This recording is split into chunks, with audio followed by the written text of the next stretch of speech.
Okay guys, this is Frosty 8415 and this is my 2017 High Country.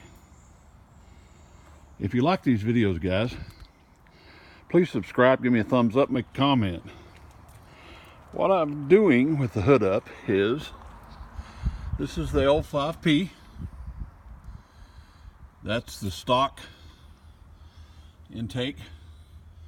All the components. There's your breather, which actually comes through the hood,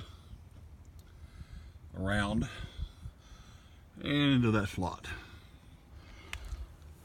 The reason for my video is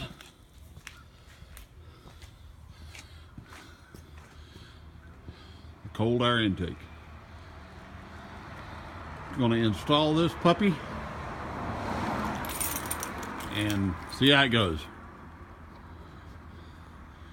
Please stay tuned for the next video.